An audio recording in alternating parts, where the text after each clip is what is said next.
The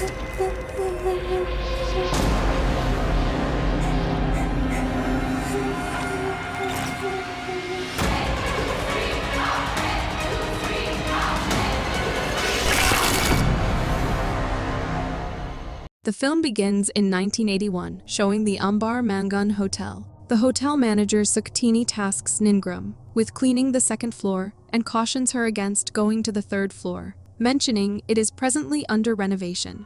Now, as Ningram works on the second floor, she hears the sound of a woman crying. Following the source of the sound, she reaches the closed door of the third floor. Just as Ningram begins to retreat, the door opens by itself. Concerned that someone might be in trouble, Ningram ventures onto the third floor, but suddenly, the lights start flickering, causing her to feel a sense of unease. She realizes the crying is emanating from within a room with no number, and as she opens the door to investigate, she sees a woman sitting inside who utters 3 days, midnight. 2 days later, Ningram shares the eerie incident with her daughter, explaining how fear compelled her to shut the door and leave. However, the following day brought a series of bizarre occurrences. She discovered their cat dead, their neighbor Yono had stabbed himself in the foot, and her aunt Ayu leapt from the hospital roof. Ningram, noting it was the 3rd day, admits she's frightened. Karin points out that Yono was mentally ill. Aunt Ayu had been in a mental hospital for 2 years, and their cat was quite old. She suggests these events are likely unrelated to the mysterious woman she encountered. Karin suggests her to pray to clear her mind, and as she does, her reflection in the mirror disappears, and the white woman appears behind her. And as Ningram bends, the entity comes out of the mirror and begins crawling towards her. Despite her fear, Ning continues to pray, and after a while, the entity disappears. Scared, Ning rushes to her room and tries to sleep. But she hears someone calling her name, and as she checks, the entity attacks her, and when Karin rushes to her room, hearing her scream, she gets terrified seeing her flayed, lifeless body there. 3 days later, we see Reina and her sister Faye, whose dad has been dead for 2 months. They both reach Amber Mangan Hotel, and we come to know that this hotel, built in the 1950s, was inherited by their dad's parents. There, they are greeted by Garantu and Suktini, who lead them to their residence located just behind the hotel. It turns out their father had taken a loan from the bank and was unable to repay it, resulting in their house being confiscated. Before leaving, Suktini tells them to stay away from the 3rd floor of the hotel, as it's closed for renovation. The following day, Reina takes Faye to her new school.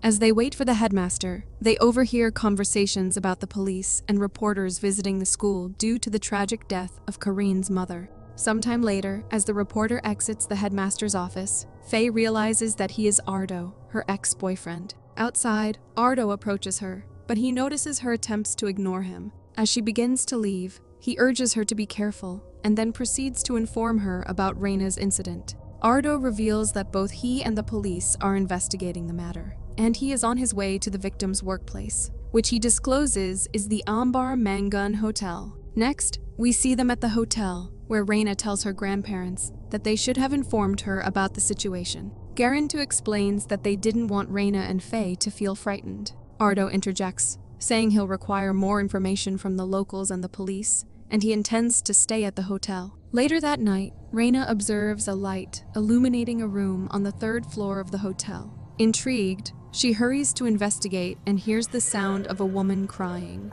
However, upon reaching the door, she discovers it is locked. Worried, she breaks the lock with a hammer and enters the floor, where she realizes that the cries are emanating from within a room. Reina cautiously opens the door to peek inside, only to find a woman seated in front of a mirror, and the woman solemnly utters 3 days, midnight, prompting Reina to quietly retreat. The following day, Reina recounts the previous night's incident to Suktini, questioning why there was a guest on the 3rd floor, and Suktini becomes visibly frightened upon hearing this. Just then, Faye arrives, and Reina excuses herself to accompany Faye to school. Later, upon Reina's return, she observes that all the guests are checking out and notices police investigating the hotel. Suddenly, the phone rings, and when Reina answers, A woman instructs her to bring towels to room number 13. Reina arrives at room number 13 with a towel, and as she prepares to leave, she hears crying coming from the bathroom. Worried, she asks if the guest is okay, but receives no response, and upon opening the door, Reina discovers that the bathroom is empty. As Reina tries to leave, she notices movement under the carpet. Investigating further, she becomes terrified as she sees the entity moving toward her, but she manages to get out of the room, and just then, Ardo arrives and attempts to calm Reina down. Together, they enter the room to investigate, only to find everything appearing normal. Later, the hotel staff, frightened by what happened to Reina, decide to quit their jobs. Ardo arrives and informs them that due to Ningrum's daughter repeatedly mentioning the mysterious woman in the hotel, everyone is linking Ningrum's death to her presence. Additionally, with what happened to Reina earlier, people are convinced. Suktini then reveals that 6 years ago, they were facing financial difficulties. Her father suggested that they could run a hotel he had inherited and use the income to support themselves. They were astonished to learn about her father's inheritance. During the renovation process, an electrician opened the room, claiming to have seen a woman with snow-white skin and red eyes who uttered the ominous words, 3 days, midnight. Following that incident, strange occurrences began to unfold in the hotel, and 3 days later, at midnight, the electrician tragically died. They sought the help of Ki Denong, a highly respected shaman, but even he informed them that they could not rid of that woman and warned them emphatically never to open that door. Meanwhile, at school, Faye's teacher instructs her to retrieve the biology equipment from the storeroom. While searching through the box, she hears her name being called. Confused, she looks around but finds no one there. Suddenly, she realizes the voice is emanating from a human anatomy model covered with a cloth. The entity utters, "Feel it before you die," before grabbing a pair of scissors and advancing toward her. Faye becomes terrified and attempts to defend herself, and as the cloth covering the model is removed, it launches an attack on her, but Faye manages to flee from the room. Later, when Faye returns home, Reina notices that she is terrified. She asks Faye if she didn't open the room with no number on the 3rd floor, to which Faye responds that she did. She explains that she saw light coming from that room, so she went there to check. She saw someone crying, and there was a woman in that room. Reina and Ardo decide to consult Danang, who informs them that they cannot rid themselves of the woman. He explains that he cannot communicate with her and cannot ascertain her name, emphasizing the importance of knowing a name to deal with the unseen. Later that evening, Reina tells everyone that they need to read all her dad's novels, because before he died, her dad told her that he had secrets that he put into his work. As Reina sits outside reading a novel, the room on the 3rd floor suddenly begins to illuminate. And after some time, when Ardo comes out, he notices Reina is not there. Here, Reina is on the verge of entering the 3rd floor, but Ardo intervenes, stopping her. Reina explains to him that she intends to enter the room because she believes they may find something that could provide a clue about the woman haunting them. She emphasizes that if they fail to uncover the truth, both she and Faye could die. Faye insists on accompanying her, and when Ardo suggests that all 3 of them enter together, Reina adamantly refuses to let him go inside. Reina and Faye cautiously enter the room, their hearts filled with fear, and commence their investigation. After some time, Faye catches a glimpse of the woman behind her in the mirror, but when she turns around, she finds no one there, and moments later, the candle in Faye's hand extinguishes on its own. Meanwhile, Reina discovers a piece of paper with something written on it.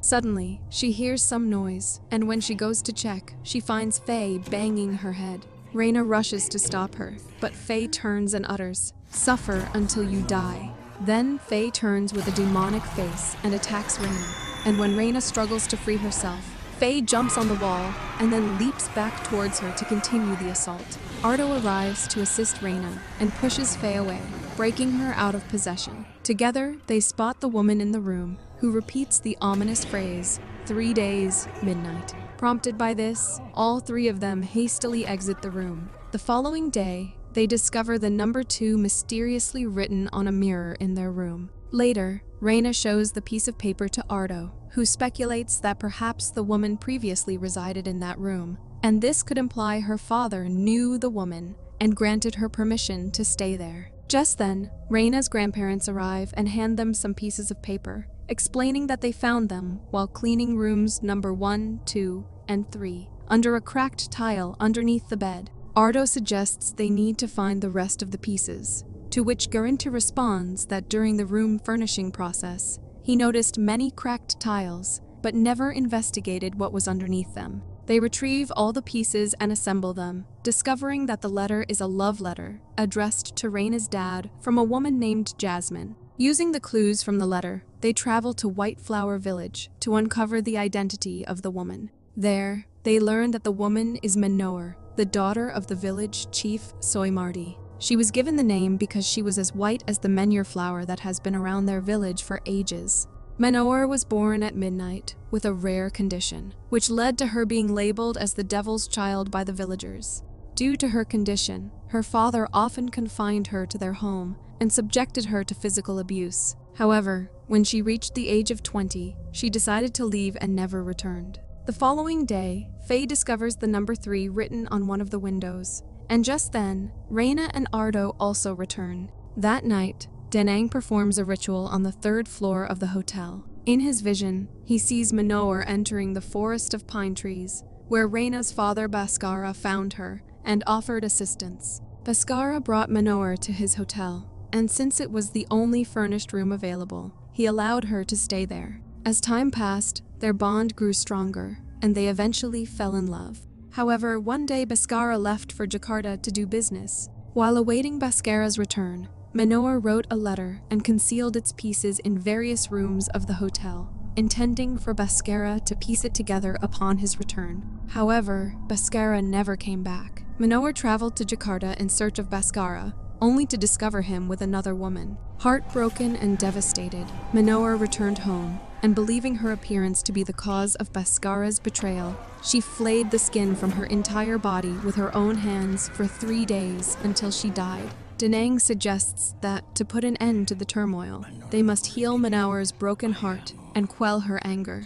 He proposes that they find something that can make Manoor forgive her dad and bring it to Manoor's physical body. Suddenly, Manoor's ghost begins banging on the door, and as Danang attempts to control the situation, Manoor angrily declares that she wants him to feel her pain before he dies. In a panic, all 3 of them try to flee, but the door breaks, causing Danang to fall down the stairs. Reina and Ardo rush to help Danang, but they halt in horror as they witness Manoor in the reflection of the mirror attacking him.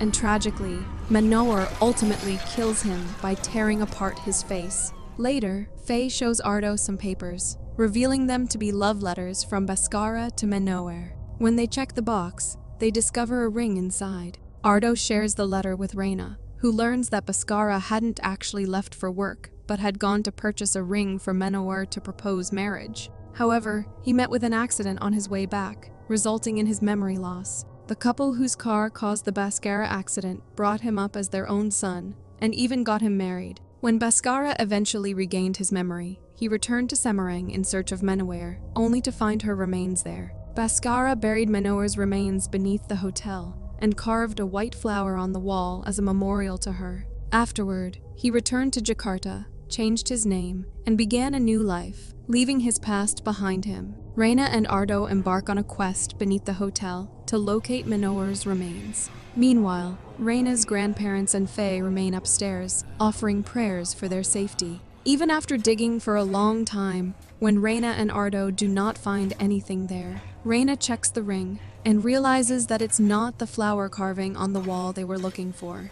Just then, Ardo falls down and he begins to get possessed. Overcome by an unknown force, he turns against Reina, attacking her in a frenzied attempt to end her life. However, Reina manages to break free from Ardo's grasp, and she flees from the scene to escape the danger. While Ardo pursues her, she returns to that dig and conceals herself within, and when Ardo arrives searching for her, she strikes him, rendering him unconscious. Feeling uncertain about her next steps, Reina decides to pray, asking God for protection for herself and her loved ones, and seeking guidance. Following her prayer, she resumes her search for the flower carving, and, after a while, she finds it. Reina excavates the ground and uncovers the remains of Manoor.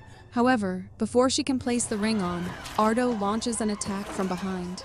Struggling to defend herself, Reina perseveres and, after much effort, manages to slip the ring onto Menower's finger, and the moment she does, Ardo is released from the possession. Following this, as they both emerge from the pit, the soul of Menower appears before them, and, after a brief moment, vanishes. The following day, before departing for Jakarta, Ardo proposes marriage to Reina, and she accepts. Later that night, Ardo receives a call with no one on the other end, and suddenly, the lights in his room go out. Attempting to leave the room, he finds the door locked, but notices the closet door swinging open. As the clock strikes 12, Ardo hears Menower's voice, and in the mirror, he sees her reflection. Menower starts advancing toward him, and to Ardo's horror, he witnesses her emerging from the mirror. Ardo becomes terrified as she crawls closer to him, and the scene abruptly ends there. The next morning, when Reina enters his room, she is horrified to find Ardo's lifeless body lying there. Later, Reina asks Faye why both of them survived while Ardo did not. Faye explains that Menower's broken heart has been healed because she now knows that their father still loved her. As a result, Menower won't harm them because they are their father's daughters. However, Menower is still in pain due to how others treated her. Faye warns that anyone else who enters that room, apart from the two of them, will face the same fate. She says Menower can't leave this world because people who commit suicide don't have a place in the other world. Alarmed, Reina asks Faye how she knows all this, and to her horror, she realizes that Faye is possessed by Menower. Menower reassures Reina that she won't harm her, and after a while, Menower exits Faye's body. The scene transitions to Reina and Faye leaving the hotel with their grandparents, deciding to put the hotel up for sale, and the movie ends here. Thanks for facing the frights with us. If you survived this video, drop a like, summon that subscribe button, and brace yourself for more horror. Until next time, stay spooked.